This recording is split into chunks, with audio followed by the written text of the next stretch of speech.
Hey everybody, it's Will here. Thanks for joining me for another tea tasting. I have here with me the Kasugaen Asatsuyu Sencha. So this is a Sencha, which means it's the first tea to be harvested of each year. And there's definitely a lot of anticipation around it. People kind of wait around all year to get that first harvest of the new year. So this year it was the 2021, and people were kind of always asking us, when's the 2021 Sencha harvest going to be available? It's been available for a while now. We're definitely flush with stock of the Kasugaen Sencha as well as the Naruki Sencha and a few others. So we're going to be tasting this tea today, and we're going to be comparing the first steeping with the second steeping with the third steeping to see kind of how the flavor evolves over time. So we're going to go over here, and we're just going to do, we're going to take the pack here, and we're going to put out 5 grams of leaves. So as you can see here, this is a deep steam tea. So the leaf particles are going to be a little bit finer than a regular sencha because this tea has been steamed for an extra 30 to 45 seconds. And during that time, the cell membranes of the leaf are going to break down a little bit, and more of the tea is actually going to flow into the cup when you pour it out of the teapot. So this is definitely something that a lot of people look for because you can really get these well-rounded, smooth infusions, but they're also really cloudy. They have this cloudy jade green color to them, which is really beautiful. And they're kind of a little bit sweeter, a little bit fruitier without being too bitter. So this is definitely becoming a popular tea. And we're going to go ahead and brew that up today. So I'm going to go take the kyusu here, move this to the side, and I'm going to go add these 5 grams in. And then I'm going to be using 160-degree water, or a little bit cooler than that because it's cooled off a little bit. Just going to add this in here. Usually go for about 200 milliliters, so I'm doing a little bit more of a concentrated infusion than you might be used to if you're kind of doing more Western style brewing. And what that gives you is kind of a smaller quantity of a more concentrated, more flavorful tea, which is something that we like. So a little bit about the farm. This is from Mr. Kawaji in Kagoshima. The farm is called Kasugaen, and he gave us a tour in November of 2019 to kind of check out the fields, check out the production facilities. We really were impressed by how much he cared for the land that he was given, and he produces a really good tea out of it. He's starting to specialize in these deep steam teas, like I mentioned before, which is definitely good for us because we really like these deep steamed fukumushi teas. So I'm going to go ahead and brew this up. So we're going to pour this out here after about a minute. And you can see we're starting to get a little bit of this cloudiness, but I anticipate that we'll see a little bit more of this as the steepings go on. So as you can see in the first steeping, we're starting to get a little bit of that cloudy color. It's definitely got a nice greenness to it. It's a little bit in this golden green color, which is typical for the first brewing, and then as the second and third brewing go along, it gets a little bit cloudier, a little bit greener. Right away I'm getting these sweet corn notes, a little bit of these cereal notes. This tea is definitely very sweet, very smooth, very light in the first brewing. And I think the character will develop a little bit more in the second and the third brewing. So let's go ahead and let's take a look at the leaves here. You can see they've expanded a lot, but they still have some room to grow. So I'm going to add the second infusion here. Just pour some water in. Same temperature water, but instead of the minute, we're going to go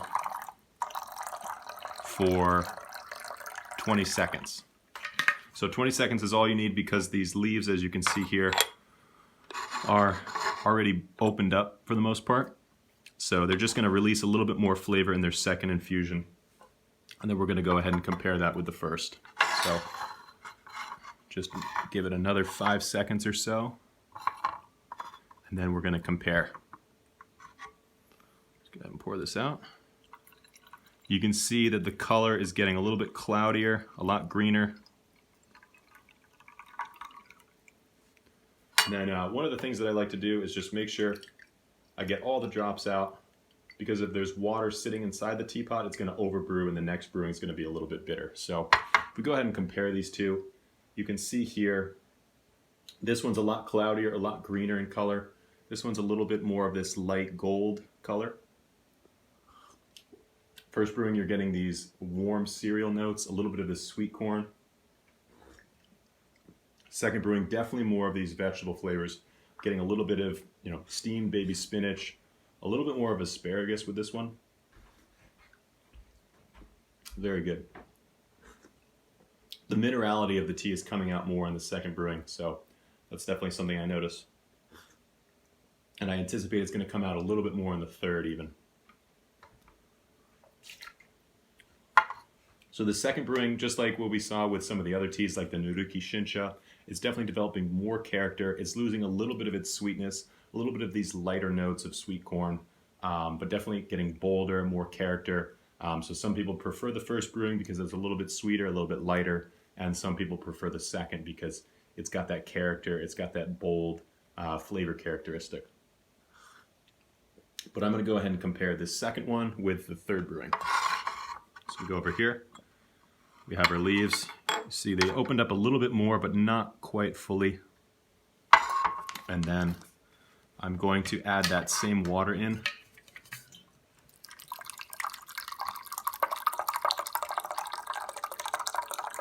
Splashing a bit. Okay, so we're going to give this 20 seconds. The first brewing is going to be 1 minute. Second brewing is going to be 20 seconds.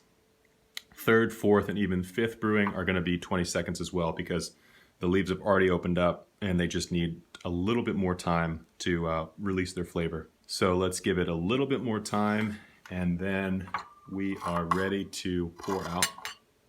Maybe I can do it up here. Starting to drip a little bit there. Okay, and just make sure you get the last drops out so the water's not sitting in the teapot and overbrewing. And also, the most flavorful tea comes out in the last few drops because it's been sitting in contact with the leaves for the longest time.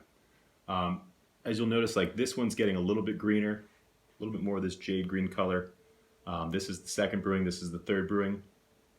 So the color is still evolving. Let's see if the flavor is evolving as well.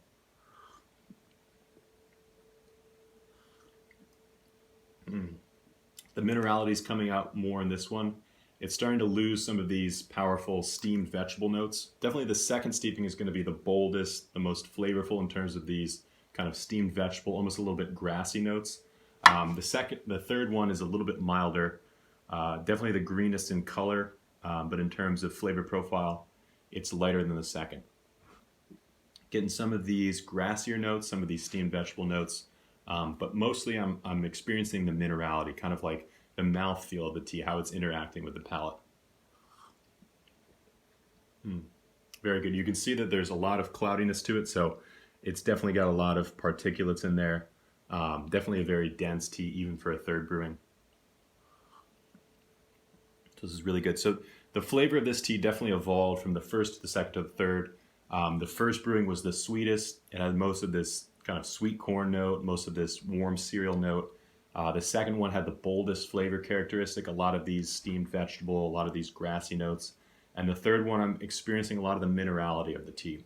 So the steamed vegetable notes are still there, but they're kind of fading into the background. And you're starting to notice more of the physicality of the tea, kind of how it interacts with the palate. So I really like this tea. This one is a nice light shinsha that you can enjoy, from first to second to third brewing and kind of see how the flavor evolves over time. Definitely an easy one to drink. If you're interested in picking this one up, this is the Kasugaen Asatsuyu. So this one is available currently. This is one of many shinsha teas we have. We have the Asanoka, we have the Kasugaen Asatsuyu, we have the Nuruki Shinsha. So these are some that you may want to try and compare with one another and see which one is your favorite. So this one for me is definitely kind of one of the lighter ones. So if you're looking for a nice light mild tea, this one's a good one. So thank you guys so much for joining me on this tea tasting. If you didn't get to drink the Asatsuyu along with me, I hope you at least had some good tea to enjoy. But thank you so much for stopping by. If you have any questions, please feel free to leave them in the comments below. And until then, we'll see you next time.